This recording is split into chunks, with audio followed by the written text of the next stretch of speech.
上々だな。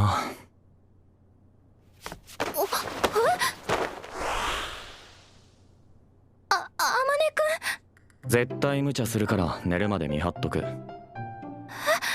あ、女の子の部屋に入ると。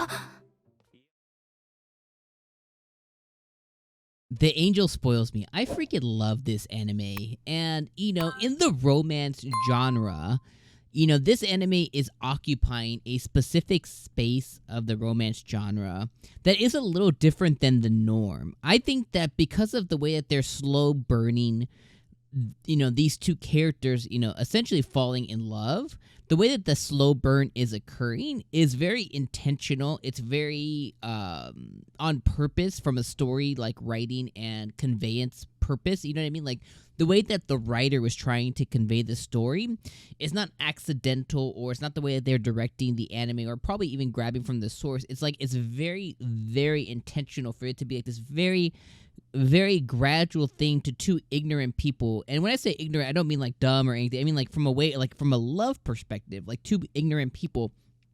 One person who has convinced himself that maybe he doesn't deserve something like this, or he doesn't he hasn't earned it, or it's just not for him, or he's just not interested in it. He just kind of closed that door on his own. And then on the opposite side, you have another character who the door was closed for her because of her surroundings, based on her upbringing and her household and familial reasons. She's kind of closed the door on that because she's just so hurt based on things that have occurred in her life. And you have these two people who are discovering love in a way in themselves, and I think it's just something that's really so special. So I'm gonna stop there and say, hey, this episode I have a lot of different thoughts, and I'm gonna try and convey them in less than 10 minutes, and I'm gonna try and be very purposeful. So I think the first call out this episode that I really want to call out is I'm really enjoying the enjoyment of these two people being oblivious that they're falling in love with each other, right? They're both so convinced that, on one side, you have one person who's like, he very much has convinced himself like, hey, I understand that this is, a untouchable thing for me, because what's being given to me is only being given under the circumstance that I can't feel a certain way. And you have a character who closed that door there, and he's like, I just cannot fall in love, basically. Even though subconsciously, and the reality is, even him, at the end of the episode, even, Amane was like, Amane. Even Amane was like, this girl's bad for my heart kind of thing, because it's like this push and pull. But the reality is he is falling in love with her, you know what I mean? And it's made evident by these little moments that they continue to share over and over and over again, right? And from the opposite side with Mahiru, you know what I mean? Like, she's falling in love subconsciously as well, again, by these little moments that are occurring, right? And it's never by the moment that are intentional or the things that happen. It's like these little moments, like, Amane picks her up and gives her two options. Go to your room, go to my room. You know what I mean? I'm going to take care of you, you're sick. Holding her hand, grabbing her face, in a reciprocal type of fashion. Her falling on his leg, on his lap. Them just, sharing a moment, him grabbing her hand to show her how to play a game. Again, very innocent intentions that netted a specific reaction from her, you know what I mean? So it's like this push and pull of love between these two characters, and it's really something to see, you know what I mean?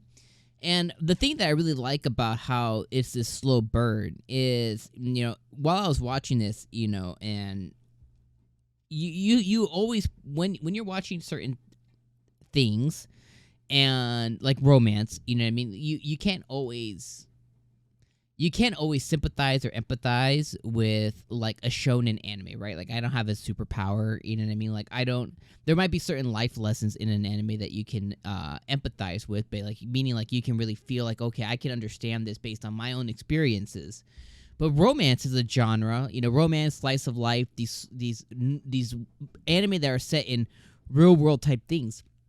you can really empathize and put yourself in the shoes of kind of like mirroring your own experiences with anime. And I think for me, on a personal level, I think at the end of the day, your partner in life ends up being, I can, from my experience, with the wifey sauce, you know what I mean? I could say that, your partner in life ends up being your best friend, and sometimes there's two paths. Sometimes it's you like a person, you immediately know, and you grow a relationship, and at the end of it, you have this partner, but you also have a best friend kind of thing. And the opposite side of it is you have certain relationships that start off as friendship and you become best friends, and then it grows into the next stage. And that's not the case for everybody, but that happens a lot.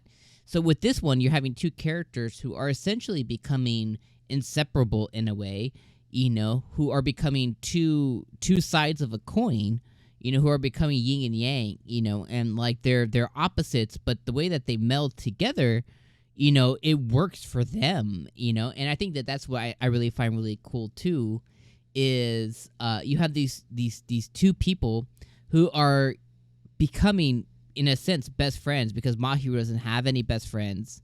Amane does, but he doesn't have somebody like her who is more of a, I don't want to call it motherly, but like somebody to watch him in that way, and I think it's just really cool to see them become this inseparable duo. And I think as we move forward, we'll even see moments that occur with Amane's friends that they're recognizing, a variety of cues and stuff too that are occurring between these two individuals. And it's like, hey, just kiss already. You know what I mean? Like, I think eventually we'll get to that point. And if I were to kind of like sum it up and to sum up kind of like some of the things that I kind of pointed out this episode, that I haven't talked about yet. Overall, I think this episode was 10 out of 10. I absolutely adored it. But I love that we picked up last week, and the friends finally found out about Mahiru, right? They called it a commuter marriage, which I thought was really funny. It came out, they found out that, hey, yeah, that doll that he bought was for her. I like how Chitose, Mahiru's friend, or 𝐒𝐡𝐚𝐧𝐬𝐭's girlfriend, I like how she was just geeking out about the angel. I like how 𝐒𝐡𝐚𝐧𝐬𝐭 kind of said that, hey, I got your back if this guy's ever dishonest. I thought that was hilarious. I've talked about the denial, about them being, liking each other. I think that's fun. I like how their flirting level is over 9,000 at this point. I think that's been a really fun time. I like that he gave her a Christmas gift, which was a key case for his spare key. I was like, yo, you go, bro. Even if it was unintentional, like, yo, dude, that's a gift, man. And I like how, I already talked about it, but I like how he picked her up on, to go to sleep and stuff like that too. And the very last thing, as you see them grow closer, I've noticed that Amane, again, very intentional for us to notice it, or, very sly about it. He's consistently picking up on her social cues, or her individual cues. And he can see, like, oh, okay, she doesn't want me to leave. Like, he, when he tried to go leave with the pudding and stuff, like, to go put the dishes away, she was kind of like, oh, like, don't go, you know what I mean? Like, and he was like, oh, okay, I'm just going to sit here. Actually, I'm not going to walk away. I'm going to sit here. So he's beginning to kind of really pick up on her mannerisms and her cues that she gives off unintentionally, and he's able to pick up on that, which just means that their bond is growing ever closer. And on the opposite side, too, she's slowly being able to pick up on these things as well, which, again, intentional, like the intentionality here is just so good, and it's just so enjoyable to watch. So I'm having a great time watching this. I think this is something special. I hope it ends with what we would want from this ending, which is them actually getting together or going on a date, or just something, something, a kiss, just something that like solidifies it. I hope we end with something like that, but I'm cool with what's been going on here so far because it's been really enjoyable.